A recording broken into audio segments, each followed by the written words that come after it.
Welcome back, everyone. Hope everyone enjoyed their pies and sausage rolls.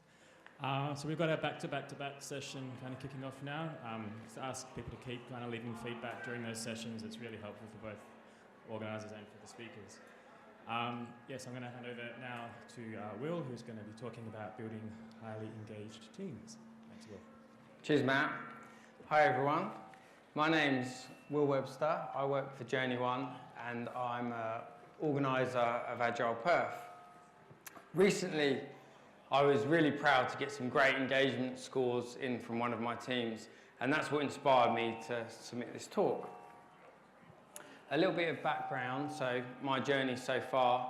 I've been in Perth for about 5 years now. I'm from the UK, where I was a software engineer and Scrum Master. Worked in EasyJet in the airline industry for some time, doing DevOps, scaled Agile and some early cloud. Since coming here, I've worked with some really great people, and there's loads of really familiar faces out here, and I've been lucky enough to work with some great teams. I have been at Bank West previously for a couple of years, and I'm proud to say I've been part of their Agile transformation. And I'm now presently working for BHP in the Strategy and Innovation Department. So in this talk, we're going to talk about how to build up a team, what it means to have an effective and engaged team, and then how to maintain that. So first up, I'll start with a little story. I once landed on a project with a team, and it became evident quickly that the people that had been hired had basically been hired because they were available yesterday. They'd had a quick phone interview, the CV had looked okay, and they'd landed them in. And needless to say, that project didn't go very well. It was a struggle, and that's exactly what you shouldn't do. If you try and rush your hiring process, you get a short-term gain, but obviously in the longer term, you will pay for it. So I actually really enjoy hiring, and I find it really satisfying when you're able to spot a good talent and bring them into a team. So I'll just go through some of my processes that I do. First up, just take your time, do it thoroughly. Obviously, lots of CVs, go through them, reread them a couple of times. They'll start to blur into one after a while, so come back the next day. Then when you do have the people that you're interested in, I like to just give them a quick phone call, maybe 15 minutes, half an hour. You don't want to waste your time or theirs, because it is a longer process.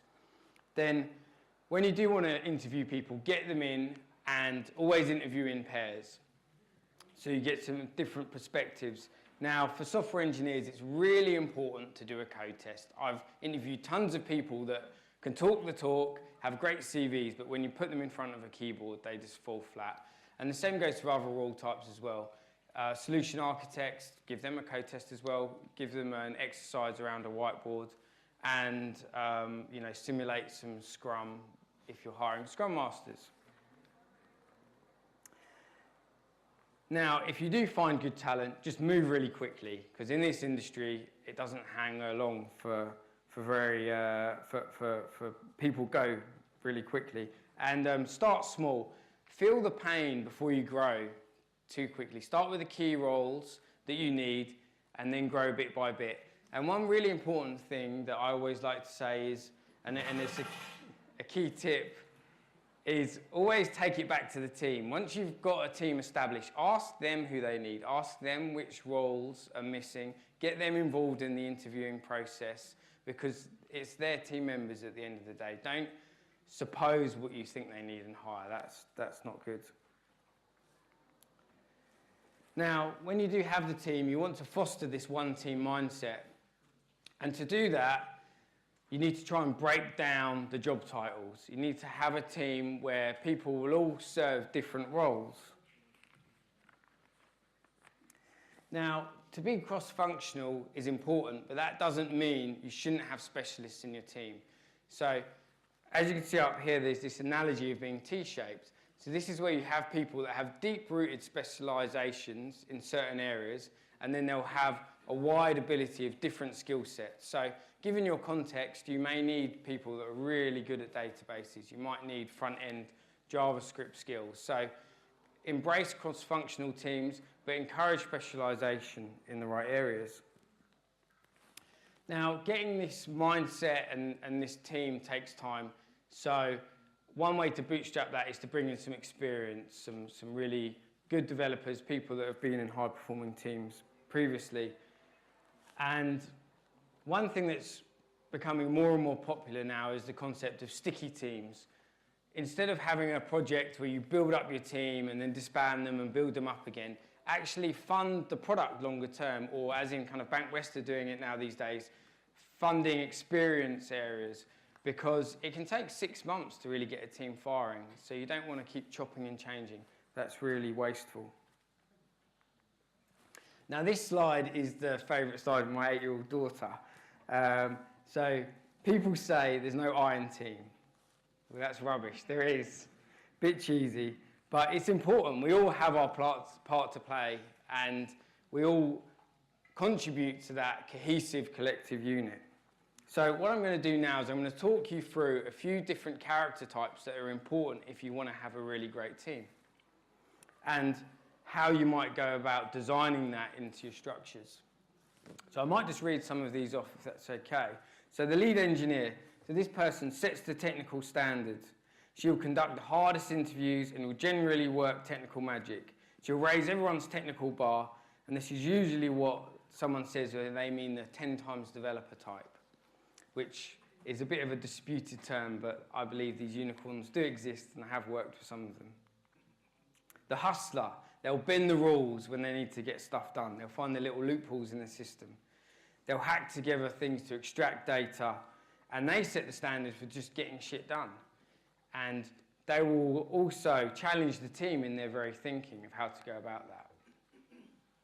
Now, the little engine that could refuses to lose. She manages great things with sheer determination. Sometimes it's hard to find out this person, but you can dig a bit deeper in interviews.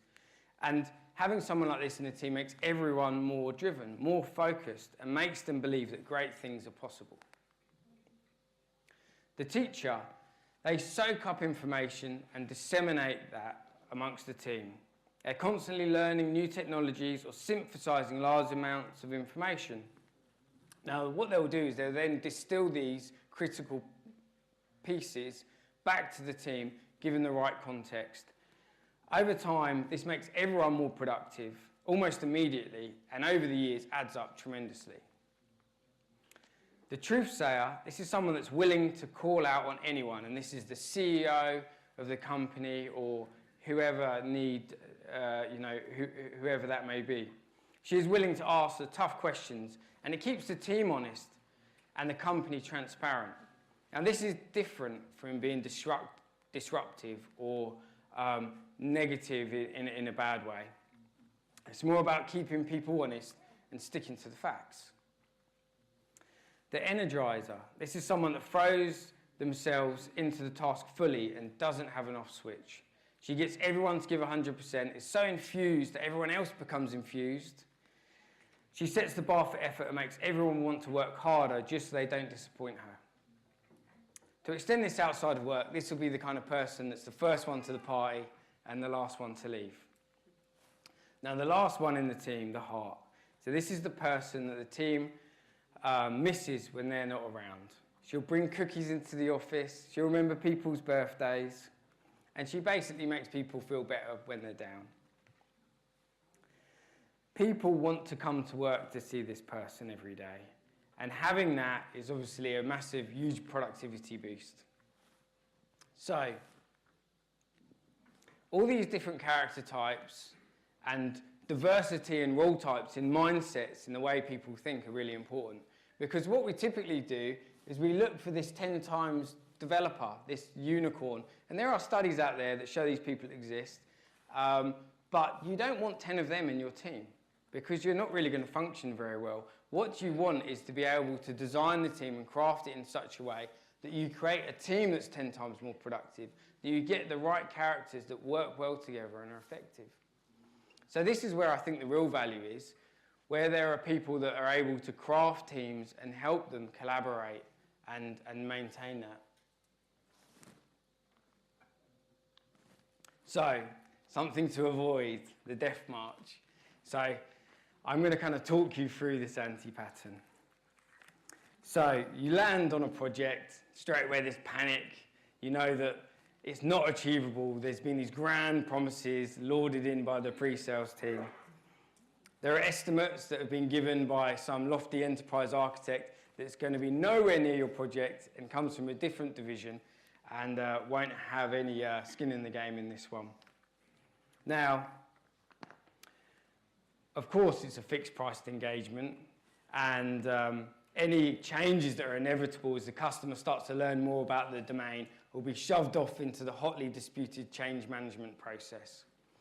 You've landed on a feature that no one really cares about, but has to be delivered because it's in the statement of work and relies upon a payment milestone. Now, inevitably, the client starts to learn more about the domain and wants to change things, right? And when the project starts to slip for 6 months, for 9 months, for 12 months, that's when the sandbagging comes in and they take these new ideas and renegotiate price and so forth. And the culture starts to die a little bit. You go in there, it's not a fun place to be anymore. In fact, you kind of forget why your love of coding came about. You don't look forward to coming into work anymore. You're thinking about a career change. You know, maybe there's something else you should try and throw your hand at. A little piece of you is beginning to die inside. So, I don't know, but is that familiar to anyone out there? Yes. I suspect it might be. Well, there is an alternative way. There is a different way to deliver software.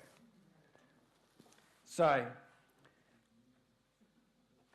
is it important for people to really understand and be invested in what they're doing? Do people want to understand the role that they play in the software they're building? Do people want to be encouraged to get out of bed and come to work with a smile? Well, yes, sure they do. This matters very much. And the great organisations I've worked in have done this really well. So what they've done is that they will explain the company strategy far and wide. They'll make sure they overly communicate that everyone understands, all the way from the senior level executives to the juniors of the team. So there's true alignment. A good thing is also to be open and transparent with company results. You know, how are things going in the market? How are things developing and so forth? And it's also important to have one-pagers for your teams and for your initiatives to act as terms of reference. You can give these to new starters, but also acts as reference points for the team later on. And I like to go and do a little straw poll to make sure everyone's still aligned. Now, having a right environment where you can do the build, measure, learn, have that mindset is crucial. What you want to avoid is having these fudge spreadsheets that only are given to middle management. You want to have analytics for everyone, and this is how the modern companies of today, startups and some of the larger enterprises, are built from the ground up. And this enables teams to actually enact and see and measure the impact of what they're doing. And that's really important.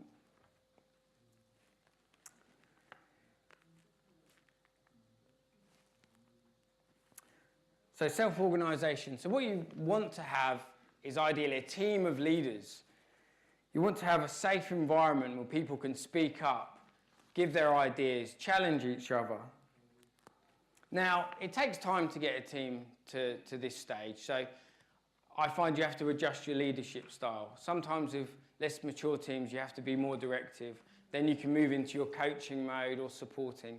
So it's really important to have an awareness of situational leadership. There's also quite a few team performance models that are worth reading up. So there's the Dexter and Siblet bouncing ball, the storming, norming, forming. And there's another one which I quite like called the evolution of the dev team. And the end state is this team that they're like a wolf pack, which I think is a great analogy and I really love.